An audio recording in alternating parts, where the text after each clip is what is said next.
Assalamualaikum warahmatullahi wabarakatuh. Salam jumpa lagi dengan saya Samsul Ramli di channel pengadaan Samsul Ramli. Kali ini saya pengen mengisi konten saya di YouTube, sekaligus juga mungkin bisa melalui TikTok juga. Jadi saya mencoba menjawab beberapa pertanyaan, entah berapa episode ini nanti. Saya ikuti saja alurnya. Yang pertama adalah masih seputar e-katalog ya, karena banyak sekali pertanyaan-pertanyaan tentang e-katalog. Sebenarnya kita lihat dari beberapa sisi. Bagian pertama adalah kita lihat apa sih sebenarnya substansi kita membangun e-katalog. Jadi kalau saya sebutkan bahwa e-katalog ini tidak bisa terpisahkan dari sistem informasi kinerja penyedia. E-katalog adalah perwujudan dari sistem informasi kinerja barang jasa. Sedangkan sikap itu adalah merupakan sistem informasi pelaku usaha atau penyedia barang jasa yang sudah menghasilkan prestasi melakukan pelayanan penyediaan barang jasa. Sehingga kalau bisa kita lihat dalam siklus supply chain management di simbol eternity supply chain management dalam tema keberlanjutan atau sustainability, itu ada tersimbolkan dalam angka 8 yang tidak terputus. Dari sourcing, kemudian proses pengelolaan kontrak dan seterusnya. Nah, kalau kita lihat dari situ, maka ini sebenarnya katalog muncul adalah ide dari atau akumulasi ide dari bagaimana kita menghargai proses pengadaan yang sudah dilakukan.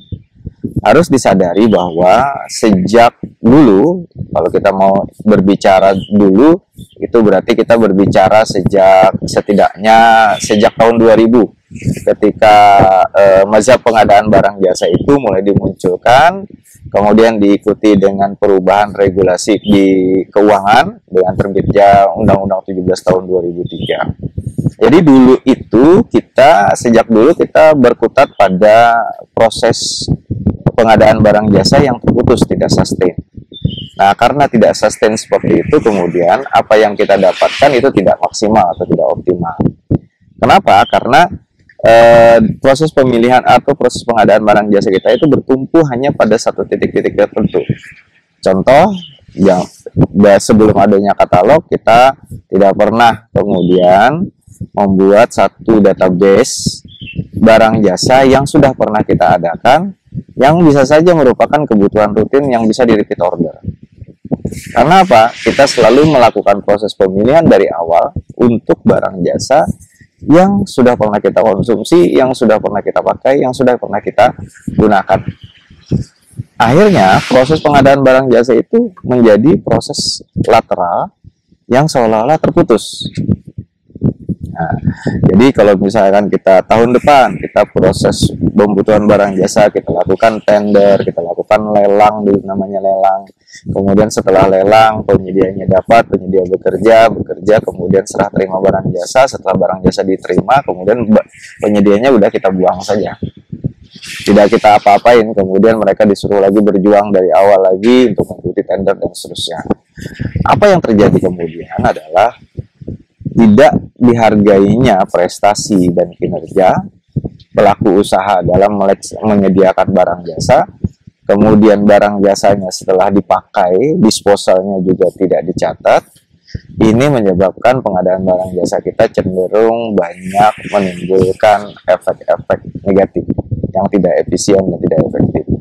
Di tahun 2020-an muncullah tema sustainability. Disinilah muncul pendekatan-pendekatan supply chain management dan seterusnya, sampai nanti pada green product, produk dalam negeri. Nah, jadi kalau saya ingin menceritakan bahwa katalog ini adalah hasil dari penelitian-penelitian bahwa penting untuk kita mempunyai daftar atau database kinerja barang jasa yang sudah pernah kita adakan untuk dilakukan pembelian secara berulang. Nah, ketika itu dilakukan, maka kita mulai menghargai apa yang sudah kita kerjakan kemarin. Kemudian pekerjaan kita itu tidak merupakan pekerjaan terputus setiap tahun, tetapi selalu bersambung dan selalu kita hargai prosesnya. Nah, jadi dari sisi katalog, dari sisi barang jasa muncullah katalog, dari sisi pelaku usaha muncullah sistem informasi kinerja penyedia. Ini yang kemudian mendasari kenapa e-purchasing ditempatkan pada tataran metode pemilihan yang paling pertama. Karena sejatinya e-purchasing adalah resultansi dari metode-metode pemilihan yang sudah dilakukan seperti pengadaan langsung, penunjukan langsung, tender cepat, kemudian tender. Harapannya adalah tender akan semakin sedikit karena apa? Kita mencari penyedia yang tidak kita kenal itu hanya satu kali saja. Tetapi 4 metode pemilihan lainnya itu adalah metode pemilihan yang mengandalkan penyedia-penyedia yang sudah dikenal. Dikenal di sini tentu dari sisi kinerja, bukan lagi dikenal berdasarkan kedekatan, berdasarkan faktor-faktor lain yang negatif. Mungkin ini yang bisa saya jelaskan, mudah-mudahan bisa ditangkap apa sih sebenarnya substansi kita harus mengutamakan katalog, kemudian kenapa katalog itu muncul. Jadi saya bisa simpulkan di akhir, katalog itu muncul adalah dari kesadaran bahwa ternyata dari proses pengadaan yang sudah kita lakukan sejak lama, kita lupa untuk mencatat barang jasa dari sisi kinerja untuk bisa kita pakai kembali. Kemudian pelaku-pelaku usaha yang berkinerja baik itu dia diberi penghargaan, kemudian dia masuk katalog untuk bisa menawarkan produk yang sudah pernah diadakan bersama pemerintah. Dengan demikian kita menghargai setiap proses, menghargai setiap kinerja, menghargai setiap kerja, sehingga kita tidak membuang-buang rezeki yang sudah kita dapatkan.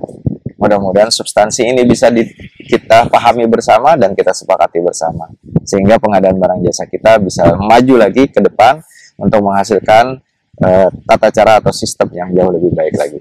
Saya Samsur Ramli dari Giri Trawangan. Wabillahi taufiq wal hidayah.